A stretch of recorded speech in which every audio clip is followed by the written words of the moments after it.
A sunny afternoon in Southern California, a mother bends over her 7-month-old son, Emmanuel, in a quiet parking lot. In a moment that should have been ordinary, everything changes. She wakes to find her child gone, vanished. No struggle, no witnesses, only silence. The community reacts instantly. Police tape flutters in the wind. Volunteers flood streets. Search dogs comb every corner.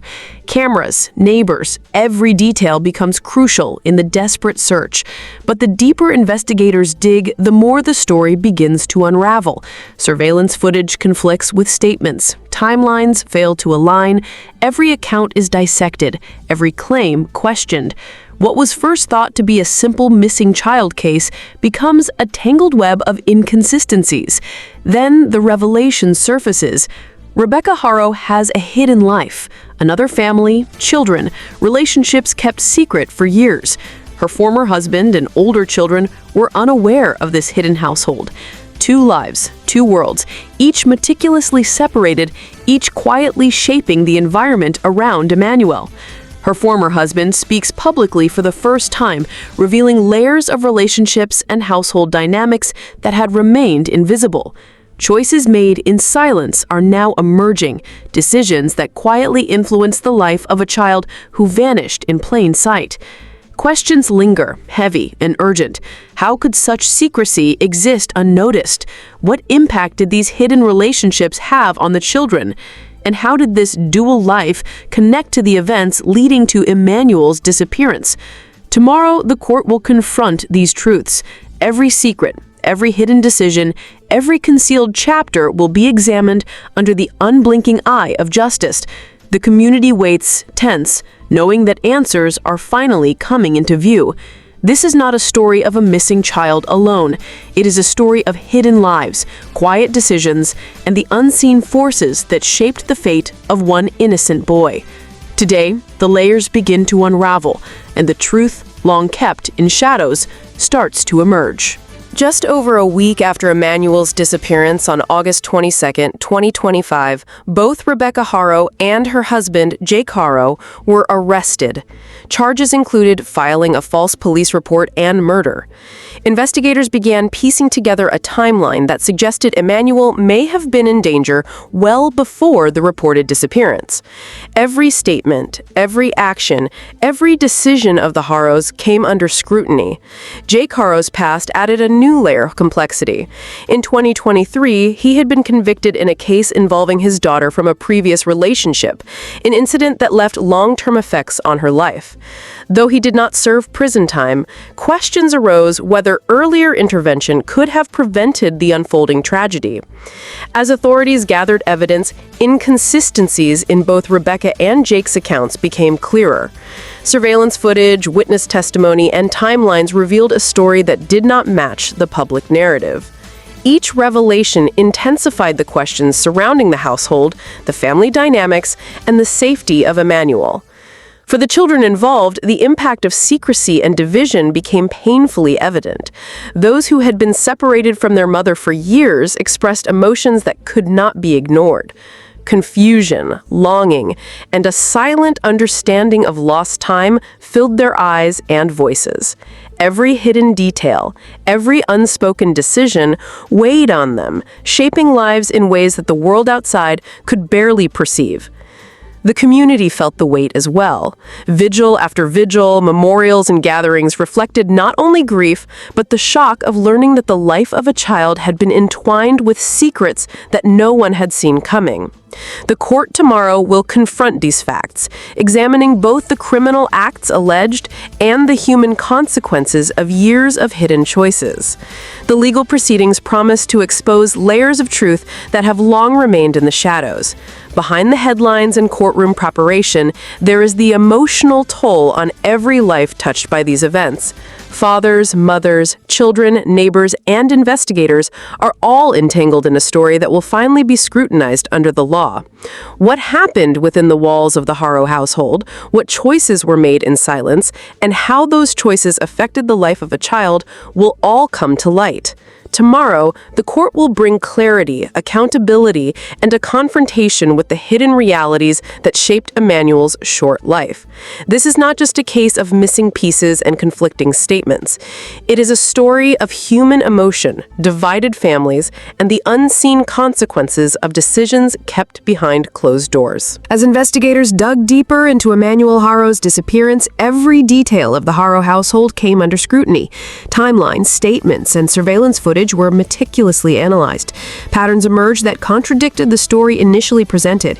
Each inconsistency painted a more complicated picture of what had been happening behind closed doors. Rebecca Haro's hidden family, the relationships kept secret for years, became central to understanding the environment in which Emmanuel had been raised. Investigators sought to connect these hidden dynamics to the events leading to his disappearance, uncovering layers of decisions and actions that no one outside the household had considered. Every revelation added weight to the unfolding investigation, emphasizing how secrecy and divided lives could ripple outward in unimaginable ways. The emotional consequences became equally apparent. For the children separated from their mother, years of absence had created confusion and longing. One child's quiet call for a mother they had not seen in 3 years echoed the invisible scars left by secrecy. Every hidden moment, every lost connection underscored the human cost of choices kept in silence. Jake Haro carried his own burden. Feelings of guilt, regret, and reflection weighed heavily. Behind the headlines and news coverage, he faced emotions that could not be captured in reports or cameras. The legal system would confront these realities tomorrow as the court examines both the actions of the Haros and the emotional impact on the children involved. The proceedings promise to uncover the intersection of fact, secrecy, and consequence. The community, still reeling from the revelations, watched closely. Vigils, memorials, and conversations reflected not only grief for Emmanuel, but the shock of hidden truths in a household thought to be ordinary. The story was no longer only about a missing child. It was about the unseen layers of human life, divided families, concealed relationships, and the emotional toll of decisions made behind closed doors. Tomorrow, the court will demand clarity. Every hidden chapter, every unspoken choice, every moment that shaped Emmanuel's life will be confronted. The investigation and the emotional reality of this family are inseparable. What happened within the Haro household, how it affected the children, and how secrecy shaped their world will all be placed under the unblinking gaze of justice. This is a story not just of crime, but of human consequences, of lives intertwined with decisions kept in the shadows, and of the urgent pursuit of truth that cannot be ignored. As the investigation reached its peak, one truth became undeniable. This was no ordinary case of a missing child. This was a story laced with secrecy, conflicting accounts, and emotional scars that stretched far beyond one household. Tomorrow, the courtroom will open its doors. Rebecca Haro and Jake Haro will stand before the judge, facing the weight of charges that have shaken an entire community. I will be there. I will stand in that courtroom, not only as an observer, but as a voice for Emmanuel, for the children left in silence, and for every question still unanswered. This trial is not just about legal arguments. It is about a community demanding truth. It is about children who deserve stability, safety, and honesty.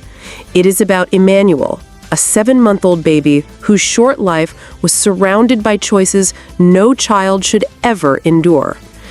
And yet, even as justice prepares to speak, I ask you, how many of us ignored the signs? How many moments were overlooked? How many chances for truth were lost because silence seemed easier? That guilt belongs to more than one household. It belongs to every eye that looked away, every voice that stayed quiet, and every moment when intervention could have saved a child. Tomorrow, we will face the reality together. And I ask you now, where do you stand? Will you choose silence, or will you raise your voice for justice? Will you watch from the sidelines, or will you walk with us into the fight for truth? Subscribe, not for numbers, but because every fingerprint on that button tells the world you are not silent. Every question you ask in the comments brings clarity where shadows once lived. And every time you share your voice, you become part of a community that refuses to look away again. So tell me, where are you watching from tonight? What do you see in this case that others might have missed? And what questions will you carry with you into tomorrow's courtroom? Because tomorrow, I will be there. I will witness justice begin its work, and I will carry your voices with me. This is no longer just the story of Rebecca Haro, or of Jake, or even of Emmanuel. This is the story of all of us, a test of whether we remain silent or whether we choose to fight for the truth that children deserve.